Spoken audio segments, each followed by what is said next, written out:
Chefs of Reddit, what are some red flags people should look out for when they go out to eat? Former health inspector here.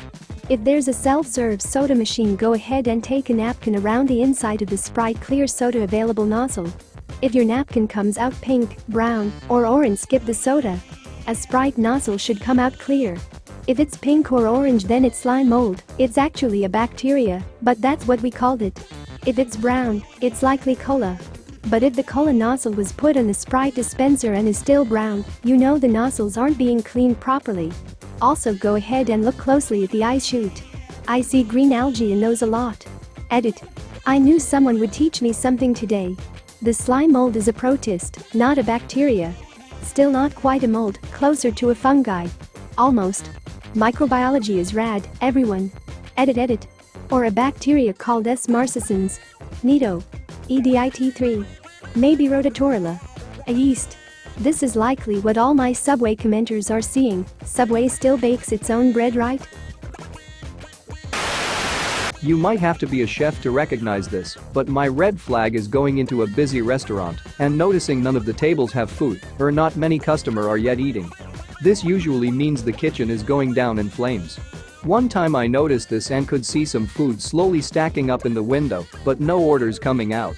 I mentioned it to the server and he replied I wouldn't suggest ordering food. He brought our drink check and we left. He was tipped well for his honesty. The other day we went to a restaurant a little after noon, and it was packed with the lunch rush. My husband suggested maybe we get fast food, but I looked around and said everything was going to be fine because 80% of the tables already had food or a check. This reaction surprised him because he's used to me seeing a crowded restaurant and saying nope and turning around. He doesn't understand what I'm looking for, which is a sign that the servers have shit under control or are in the weeds. Overworked staff. What cleaning jobs do you think are getting missed if staff are far too stretched and are unhappy at work? We avoid restaurants that are constantly having staff turnover for this exact reason. There is a place here, open less than a year, constantly advertising for staff. Right now he has 7 positions open out of maybe 15. If it is an ongoing issue, it is probably mismanagement. Unhappy employees handling food just makes me uncomfortable, to say the least.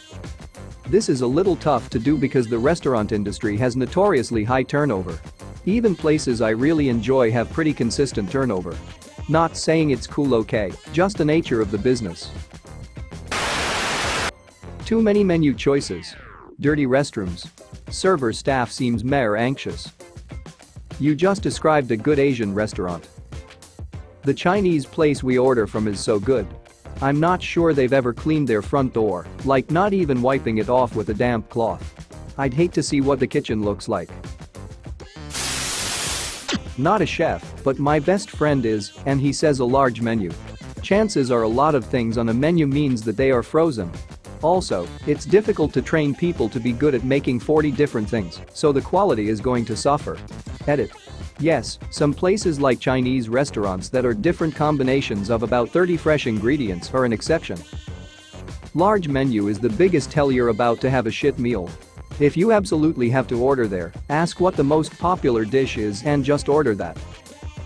What would be some examples of restaurants with big menus?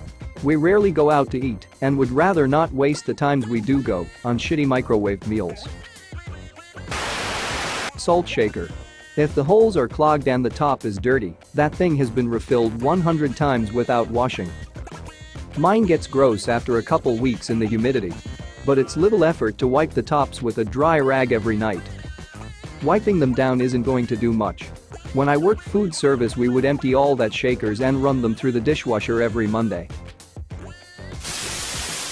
Ask where your oysters come from. If they don't know, you don't want them. Works for most seafood. Excuse me, but can you tell me where your clams come from? The ocean. Please don't refer to our waitresses that way, sir, it's incredibly rude and demeaning. Not a chef, but ex-restaurant manager. How happy is the staff? Do they seem like they like their jobs? If the staff are miserable, you're not going to get quality food or service. It's worth seeking out restaurants that treat their staff well. If they're treated well, they'll treat you well. And are they eating in the restaurant? I never got the management. Edit. That would get tons of Karens complaining to them that wouldn't allow staff to visibly eat in the dining room. When I see staff eating the food, I actually relax a little bit. Similar but less reliable than what's your favorite thing? And reading between the lines. Edit 2. I should also mention that I don't really mean as someone sitting at the bar in their work uniform ignoring customers, even if it wouldn't bother me. But usually it's pretty easy for those that have been in the industry to tell who is an employee off the clock, even if they are not super obvious. And if you're a regular, you notice when employees come to eat often when they are not working, as normal customers. With a discount. I've heard that if you actually smell fish at a sushi restaurant, it's in your and your inside's best interest to hightail it out of there. Sushi is another one for, when in doubt, there's no doubt.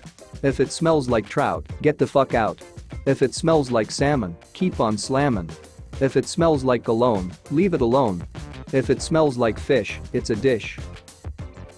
If it smells like nothing at all, have a ball. My late uncle left me this wisdom about 20 years ago. We still talking about sushi? I had to leave this thread. I was causing a commotion laughing so much. Oof. Thank you strangers for lightening my rough day.